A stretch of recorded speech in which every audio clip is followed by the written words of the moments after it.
Bienvenidos a este nuevo capítulo de los podcasts de Europeístas, el primero del 2023, un año 2023 que comenzamos ahora y que a buen seguro va a ser crucial para muchas cosas.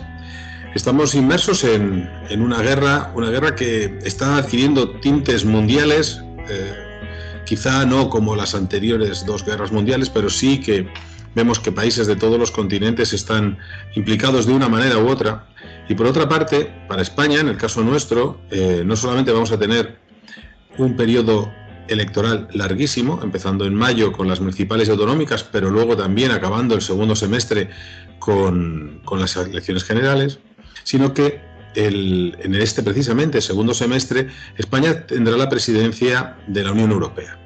Entonces, estos 6 meses de preparación, sabemos que ya el gobierno y los ministerios llevan tiempo preparando este segundo semestre con propuestas y demás, pues este primer semestre será muy duro de preparación, muy duro de propuestas, y luego en el segundo pues veremos a ver si somos como presidencia capaces de implementar algunos cambios, somos capaces de dirigir o redirigir políticas pues a algunos temas que para los españoles, o por lo menos para la península ibérica, puede ser interesante. Aquí estamos dejando dos pequeñas pistas de por dónde pueden ir los tiros en los próximos podcasts, hablando de esa mirada atlántica, en este caso hacia el oeste, hacia estos pueblos iberófonos, en los que nosotros personalmente como asociación creemos que pues por dónde pueden ir las políticas de la Unión Europea, ¿no? Pero en este primer capítulo queremos ir un poco a los orígenes. Queremos empezar el año recordando una de las cosas o de las grandes ventajas que tiene pertenecer a la Unión Europea, que es gozar de una moneda común que nos facilita poder pagar sin tener que hacer cambios extraños en un montón de países, y luego también que nos podemos mover sin necesidad de tener un pasaporte, sin tener necesidad de visados por un montón de países de la Unión Europea. Todo esto viene a colación porque Croacia acaba de ser miembro del euro y también del espacio Schengen. Entonces, para hablar del euro, del espacio Schengen y para hablar también de Croacia, tenemos aquí con nosotros a Jesús Rueda, que esta vez no sé si está en Bruselas o en cualquier otra parte del mundo. Y entonces, bueno, vamos a empezar a hablar un poquito de todas estas cosas, ¿no? Bienvenido, Jesús. Y vamos a empezar un poco hablando de qué es el espacio Schengen, ¿no? ¿Por qué se llama Schengen? Es un nombre raro, ¿no? ¿Qué nos puedes contar de esto? Bueno, pues Schengen es un pueblecito en Luxemburgo donde se firmaron una serie de acuerdos entre los miembros de la Unión Europea en ese momento, que lo que hizo fue establecer fundamentalmente dos cosas. Por una parte, el libre movimiento de las personas. Es decir, dentro de los países del espacio Schengen, te puedes mover sin ningún control de pasaporte, sin ningún control en la frontera. No hay controles en las fronteras del espacio Schengen. Y el espacio Schengen pues abarca a muchos de los países de la Unión Europea. Las únicas excepciones creo que son, en este momento es Irlanda y creo que Rumanía y Bulgaria todavía no han accedido al espacio Schengen. También incluye los países como Suiza o Noruega, que están afiliados a Europa a través de EFTA. Y la otra parte del espacio Schengen, que la gente conoce menos, es que también es un acuerdo de cooperación policial. Porque si quitas las fronteras, tienes que poder pues, controlar el movimiento de gente y controlar los problemas que pueden ocurrir cuando quitas esas fronteras. Entonces, son una serie de acuerdos de cooperación internacional de distintas agencias de policía, y se fundaron una serie de agencias y de bases de datos de cooperación entre los Estados miembros para poder mantener la seguridad sin fronteras, que es una cosa importante para todos. Sí, porque hay que recordar que la Unión Europea se crea inicialmente para que no haya trabas a la libre circulación de mercancías. Pero el tema de las personas no estaba en los primeros pliegos de los tratados, ¿no? Esto fue un poco más adelante. Y luego es curioso porque estamos hablando de libre circulación de personas, pero no solamente estamos hablando de ciudadanos europeos, sino de todo tipo de personas. Es decir, si que es muy interesante, o no sé si decir interesante, pero es un dato a tener en cuenta porque parte de las migraciones internas que hay dentro de la Unión Europea, y estamos hablando de pues, personas que entran a Europa, por ejemplo, por la frontera de Canarias, por ejemplo, en las Islas Canarias. Las Islas Canarias también son espacio Schengen, pues pueden llegar perfectamente a Noruega. Es decir, una persona entra en Canarias y luego puede moverse por todo el espacio Schengen sin necesidad de pasar ningún control fronterizo, más que ese primero, ¿no?, de las Islas Canarias, ¿no? Entonces, eso es un dato a tener en cuenta. ¿Y esto tú qué crees que ha supuesto de ventaja o de inconveniente para los europeos? ¿Tú qué crees que nos ha aportado el poder estar, porque España está en el espacio Schengen? Una de las cosas así muy obvias es poder moverte por toda Europa. Antes existía el libre movimiento de trabajadores, antes del espacio Schengen, donde podías ir a trabajar a cualquier sitio, pero aún así tenías que pasar los controles de las fronteras.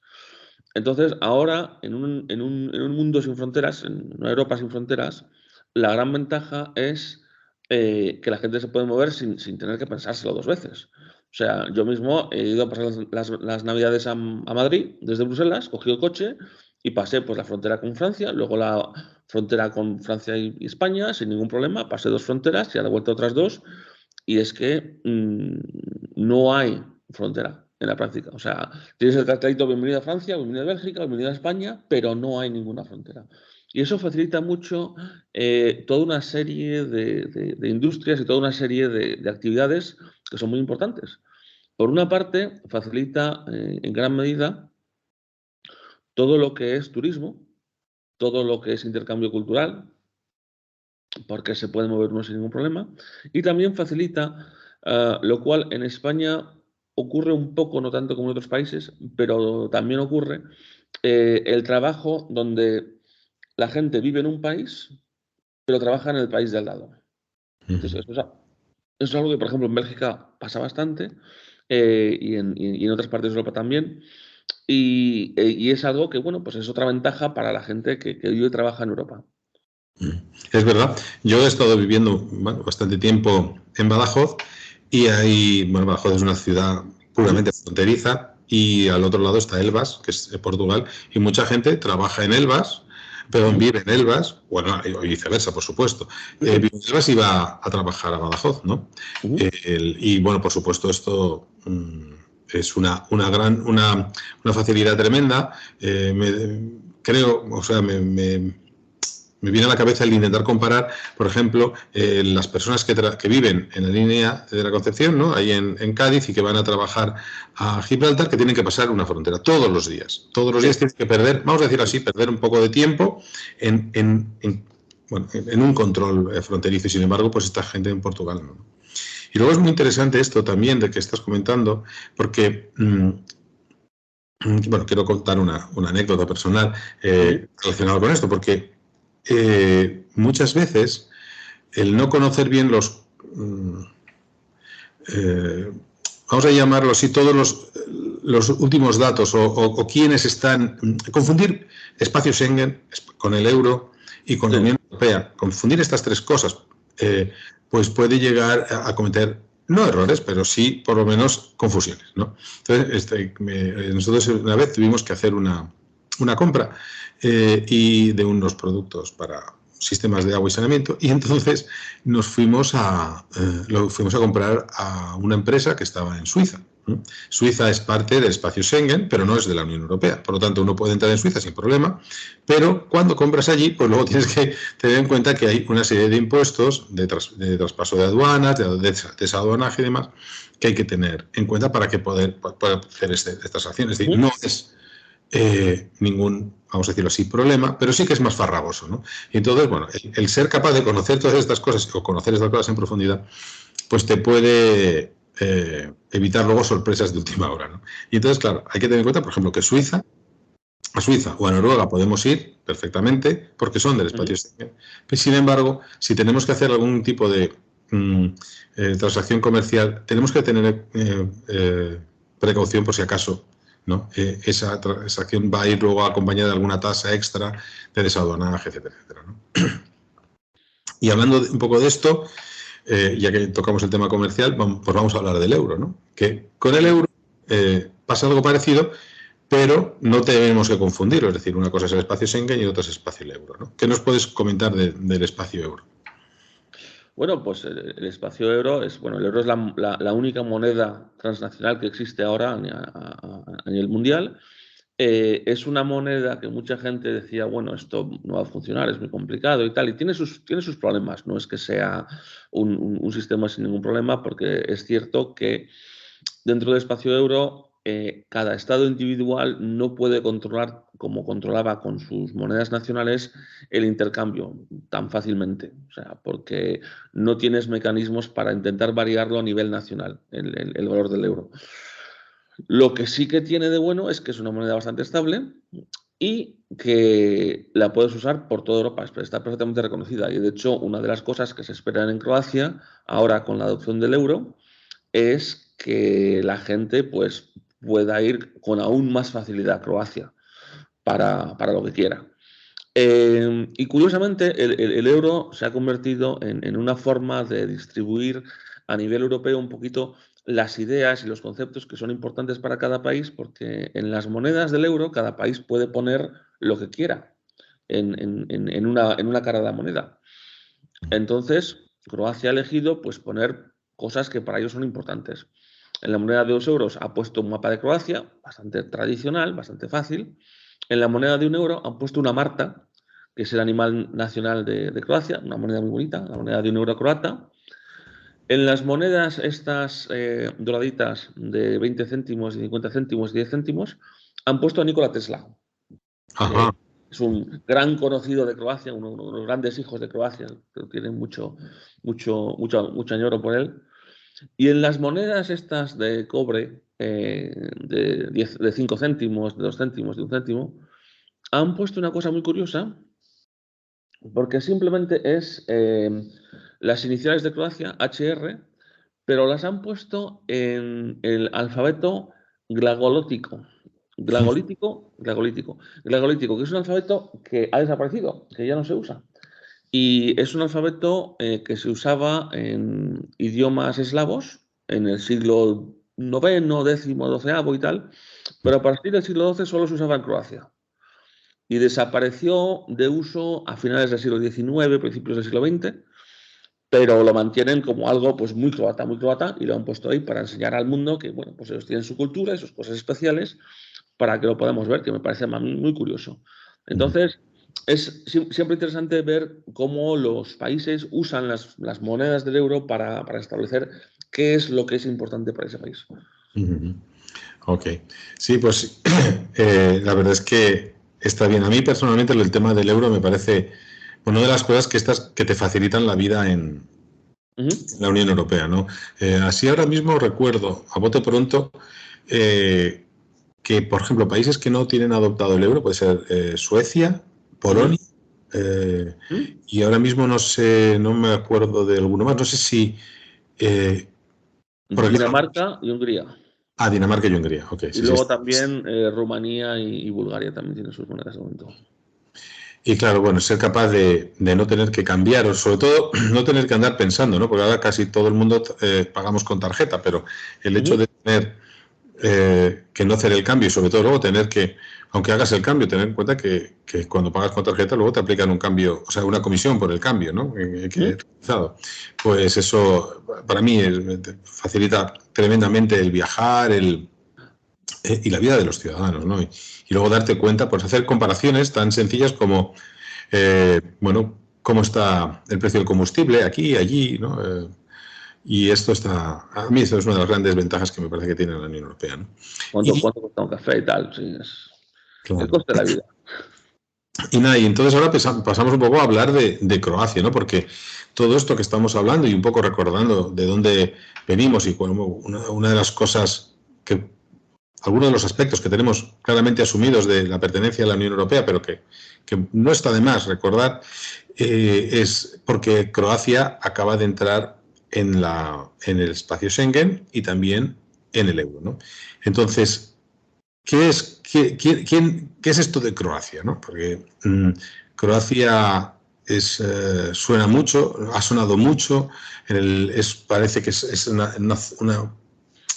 en una zona realmente conflictiva, o que ha sido muy conflictiva a lo largo de la historia, ¿no? Y sin embargo, bueno, pues ahora es parte de la Unión Europea. ¿Qué nos puedes contar un poco así que llame la atención de Croacia? Bueno, pues lo primero el equipo de fútbol, ¿no? Que llegaron a las semifinales del Mundial y todo el mundo estaba emocionado con los croatas que, vamos, iban más allá de todo lo que se esperaba toda la gente. Pero bueno, aparte de eso, Croacia es un país un poco curioso, con forma de U, era una antigua parte de la antigua Yugoslavia.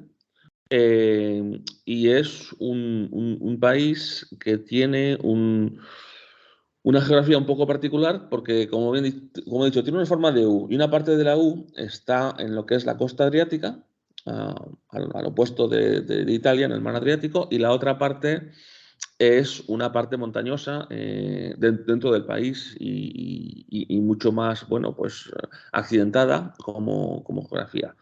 Y lo curioso de Croacia es que tiene, bueno, aparte de que tiene unos valles espectaculares, unas vistas fantásticas y unas islas maravillosas en todo lo que es la costa adriática, la capital la tiene en Zagreb y es una mezcla de culturas, de una parte eslávicas, porque fundamentalmente es un país eslavo y el croata es un idioma eslavo, pero durante mucho tiempo, por lo menos todo lo que es la costa adriática de Croacia, durante toda la Edad Media y hasta el siglo XV-XVI, era parte de la República de Venecia. Entonces había ahí mucha influencia de Italia en la zona, hasta que luego eso lo conquistó todo el Imperio Otomano.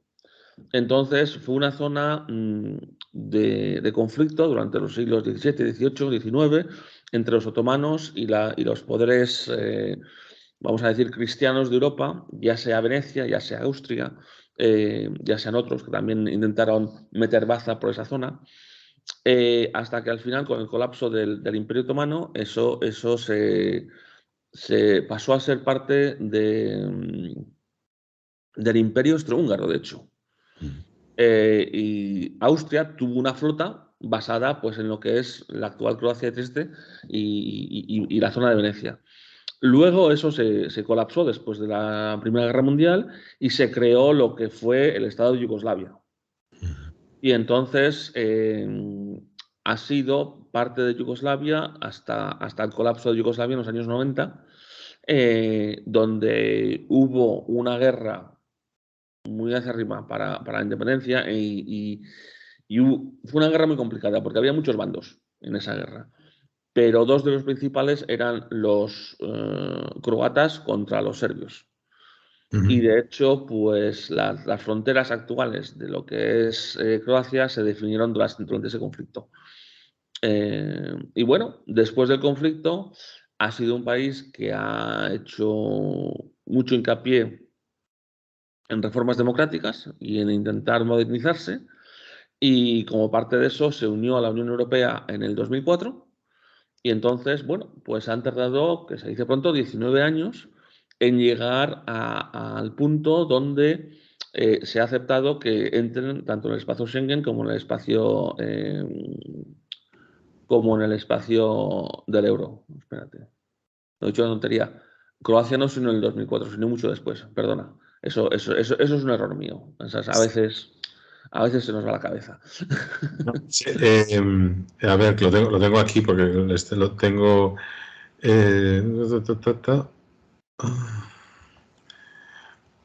A ver. Sí, el 2004 fue. Croacia en 2013, perdón, 2013. En el 2013. Con lo cual, sí, se tardaron 10 años, lo cual no es poco. Pero vamos, es algo que se va consiguiendo. Hay otros países que se han unido a la Unión bastante antes, pero que todavía no han adoptado el euro y que no sabemos si lo van a adoptar, aunque tienen una obligación de hacerlo. Es una de las cosas. Cualquier país que se une a la Unión Europea a partir de ahora tiene la obligación de unirse al espacio Schengen y unirse al euro cuando llega al punto donde reúne las condiciones para hacerlo y tiene que intentar llegar a ese punto. Hay países como, por ejemplo, Hungría, que el espacio Schengen muy bien, pero lo que es el euro no lo quieren adoptar ni para atrás. Y luego hay otros espacios, hay otros países que han sido muy activos en intentar unirse al euro y al espacio Schengen, efectivamente. Efectivamente, porque recordemos que el espacio Schengen ahora mismo, los países que no están dentro de él serían, en primer lugar, Irlanda, que dice que rechaza unirse, ¿no? Luego podemos hablar un poco del caso irlandés, porque aunque lo hemos tratado en otro podcast, es muy interesante, porque al salirse Gran Bretaña de la Unión Europea, bueno, hay una frontera que realmente durante mucho tiempo no ha existido. Ahora vuelve a existir, ¿no? y crea o puede crear problemas añadidos si entra dentro de Schengen, ¿no? Y luego estarían Rumanía, Bulgaria y Chipre, que son estos países que todavía no han entrado, pero que quieren entrar, ¿no? Entonces, bueno, ¿qué podemos, haciendo un pequeño break aquí o abriendo unos paréntesis, hablando del tema de Irlanda, ¿qué problema puede tener Irlanda ¿no? ¿En qué situación se puede encontrar Irlanda si entra en el espacio Schengen? Vamos a ver, Irlanda el problema que tiene es que no reúne las condiciones para entrar en el espacio Schengen. Ajá.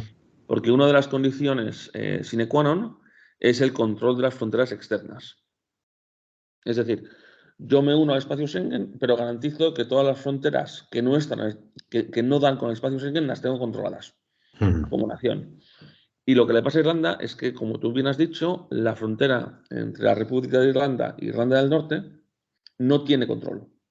Eso, pues, por los acuerdos de paz que se firmaron en su día para acabar con los problemas en Irlanda del Norte, es lo que se quedó. Entonces, por esa razón, no reúne realmente los requisitos para entrar en la zona Schengen. Porque, como tú bien dices, de estar Irlanda en la zona Schengen, pues la gente podría ir desde el Reino Unido hasta Europa sin parar y desde Europa hasta el Reino Unido sin parar, que es algo que no quieren ni el Reino Unido ni Europa. Entonces, por esa razón, Irlanda está en una situación un poquito particular que no se sabe ni cómo ni cuándo podría entrar al espacio Schengen. La idea que se barajaba antes de que se saliese el Reino Unido era que, por acuerdo común, Irlanda y Reino Unido entrasen juntos en el espacio Schengen. En cuyo caso, si se hace eso, pues esa frontera ya no es un problema. Pero como eso ya no es posible, pues Irlanda de momento se queda un poquito de lado. Efectivamente, ¿no? Y estos son un poco los 4 países que faltarían por incorporarse de la Unión Europea, porque sabemos que hay otros que son fuera, que sí que están incorporados, ¿no? Y yendo un poquito, y volviendo al tema de Croacia, es muy interesante la historia de Croacia. Primero porque venían de una economía completamente opuesta a lo que les rodeaba. Bueno, no que les rodeaba, porque ellos tenían ahí, estaban hacia el este, estaban muy pegados a países, ¿no?, de lo que era el antiguo Pacto de Varsovia, vamos a decirlo así, de influencia claramente de la Unión Soviética, pero de repente, cuando se produce la caída de la Unión Soviética, ese país, Hungría y todos los que conformaban la antigua Yugoslavia, que pierden, vamos a decir, a su valedor, ¿no? Y se encuentran en una situación que de repente tienen que pasar de una economía, vamos a decirlo así, comunista a una economía puramente capitalista, ¿no? Sin embargo, por lo que se escucha, por lo que se puede leer, a Croacia no le ha ido nada mal. Y eso teniendo en cuenta que ha tenido que tener una guerra terrible, ¿no? Porque la guerra que hubo entre Croacia y Serbia pues ha sido de las más cruentas que se conocen, con grandes casos de masacres, de atentados contra la ley de crímenes humanos, contra la humanidad, etcétera, ¿no? Entonces, ¿qué le ha supuesto a Croacia el entrar dentro de la Unión Europea? Pues a Croacia le ha dado toda una serie de oportunidades que, bueno, tienen los países que son en la Unión. Primero, le da a sus productos, a su gente, la posibilidad de poder comerciar con la Unión Europea sin trabas, que desde un punto de vista económico eso ha sido muy importante para el país, para poder, pues, exportar sus productos, para poder exportar y y envigorar su economía. Pero además, la Unión Europea ha apoyado a Croacia, como apoya a todos los países que se unen al principio, con los fondos de cohesión y con fondos europeos, tanto para construir infraestructura. Todos el mundo hemos visto los paneles de esta autopista construida con fondos de la Unión Europea y tal. Pues en Croacia eso lo han estado haciendo mucho en los últimos 10 años porque pues lo necesitaban. O sea, es una cosa que era importante. Y ahora yo pues puedo coger el coche e irme desde Bruselas hasta Zagreb por autopista, sin parar. Y entonces eso es algo que ha sido muy importante. Le ha dado estabilidad. Ahora la entrada en la zona euro tiene otro efecto que se habla poco, pero que es importante, y es que en la entrada en la zona euro eso incluye toda una serie de controles fiscales que tienden a disminuir tanto la corrupción como la fuga de capitales y una serie de problemas fiscales que estos países que se unen a Europa y que vienen en particular los que venían del bloque comunista tienden a tener. Tienden a tener niveles de corrupción relativamente altos, tienden a tener un sistema fiscal que todavía no está tan desarrollado como los que tendríamos nosotros, necesariamente, y esto de entrar en la zona euro pues ayuda mucho a ponerse al día y a evitar problemas de evasión de capitales, de evasión de impuestos y demás. Porque hay una serie de controles que vienen con la entrada en la zona euro que van a ser importantes para Croacia. Antes has estado comentando el tema de estar en la zona euro, que le daba una gran estabilidad. Los países que teníamos o que estamos con el euro le da una gran estabilidad. De hecho, por ejemplo, particularizando a Croacia, ¿no? Pero una de las cosas que hacíamos nosotros cuando teníamos la peseta y venía una crisis era devaluarla, ¿no? Era una política que tú hacías, ¿no? Que hacía que tu economía, o sea, lo hacías para que tus exportaciones fueran un poquito más atractivas, pero claro, al fin de cuentas lo que ocurría es que generabas, es decir, el valor de la moneda valía menos, los precios subían mucho y bueno, eso creaba una cierta inestabilidad. Ahora, bueno, que estamos en la zona euro, la verdad es que esas cosas no pasan, ya no podemos devaluar nuestra moneda, ¿no? Pero sin embargo, por lo que todo el mundo comenta, yo no soy economista, además me parece un mundo terriblemente complicado. Lo que sí que ocurre es que el estar en la zona euro nos da mucha estabilidad y que luego aparte está ese Banco Central Europeo que controlando esos tipos de interés, el dinero que fluye y que está en los mercados y demás, hace que las economías aguanten muy bien las crisis, ¿no? Yo creo que es esta crisis que estamos soportando ahora, esta crisis que no solamente estamos hablando de la pandemia o el tema de la guerra, sino toda la crisis de semiconductores, de escasez en las... o sea, el tema del transporte, todo eso, nos ha hecho estar mejor, ¿no? ¿Cómo ves tú esto? Bueno, en el caso de la crisis económica depende un poco del país y de la situación, porque lo que pasa es que estando dentro de la zona euro, para algunos países, como por ejemplo en el caso de España, para Grecia, Italia, que tenían tendencia a devaluar sus monedas cuando venía una crisis, hay que afrontar las crisis económicas de una forma distinta. No puedes decir, pues vamos a devaluarlo y esto se pasará. Entonces, lo que vimos es que la primera crisis fuerte que sacudió la zona del euro, que fue la del 2008, ahí efectivamente los países del sur de Europa en particular sufrieron bastante por la crisis. Esto fue en parte por la reacción de los países del sur de Europa, que no estaban preparados para este tipo de crisis y no tenían los instrumentos que habían usado antes para gestionarla, pero también tenía que ver con la actitud de los países del norte de Europa, que no querían, eran reacios a tener una reacción común a la crisis, porque pensaban que no querían pagar ellos por los pecados de los del sur de Europa, los pecados económicos, que les ponían en una situación de crisis un poquito más delicada. Y de hecho se vio que en Grecia, bueno, pues Grecia lo pasó fatal saliendo de esa crisis, porque sí les dieron unos préstamos, pero bajo unas condiciones draconianas, y les costó muchísimo remontar después de esa crisis. Ahora bien, ¿qué es lo que está pasando ahora con la crisis económica que existe en este momento? Es cierto que la zona del euro es muy estable por ser parte de la zona del euro. Eso quiere decir que la crisis no ha sido tan fuerte como podría haberlo sido, pero se nota, o sea, no cabe ninguna duda que la inflación y la crisis se nota bastante, pero también estamos viendo que la recuperación, como tenemos que recuperarnos todos juntos, pues quizás cueste un poco más. Sobre todo porque en este caso la crisis está azotando también de forma muy fuerte, aunque se habla poco del tema, a Alemania y a Francia, que son pues, motores económicos dentro de Europa. Pues Europa va saliendo poquito a poquito. De hecho, España está yendo relativamente bien dentro de esta crisis, porque tiene una inflación en particular mucho más baja que la media de Europa.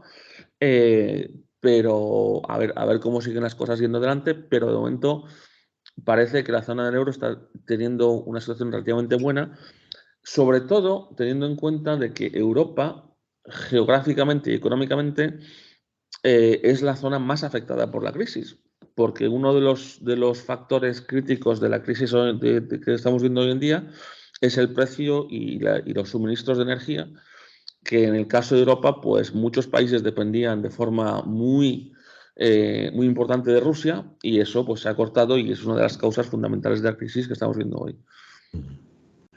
Muy bien. Bueno, pues ya con esta reflexión económica, bueno, pues vamos llegando al final de este podcast. Le damos no sé si quieres a comentar alguna cosa más, no sé, es que quizás se me haya pasado a mí o que creas que es interesante que se pueda comentar de la zona euro, de Croacia o quizás del espacio Schengen. Bueno, pues hay muchas cosas más que hablar, pero lo único que voy a decir es que yo ahora pues estoy viendo a ver cuándo me puedo pasar por Croacia para visitar el país, que nunca he estado, y me han entrado las ganas. Ajá. Sí, sí, desde luego, ese archipiélago que has comentado tú al principio, dicen que es una maravilla, así que, bueno, pues habrá que ir allí y aprovechar que tenemos unos nuevos compañeros y hermanos en esto que es la Unión Europea, ¿no? Bueno, ya los teníamos, pero ahora están en el euro y están en el espacio Schengen, ¿no? Podremos ir allí simplemente presentando nuestro carnet de identidad. Pues nada, muchas gracias, Jesús, muchas gracias por estar otra vez aquí con nosotros en estos podcasts. Le animamos a la gente que nos ha escuchado, si le ha gustado este podcast, tanto sea en iVoox o en YouTube, que subiremos pues el vídeo que estamos grabando ahora a esa plataforma también. No somos Shakira ni Piqué, pero Jesús, algún like tendremos, esperemos. Alguna hora. Así que nada, muchísimas gracias por escucharnos y nos vemos pronto en estos podcasts de Europeístas. Venga, hasta luego. Hasta luego.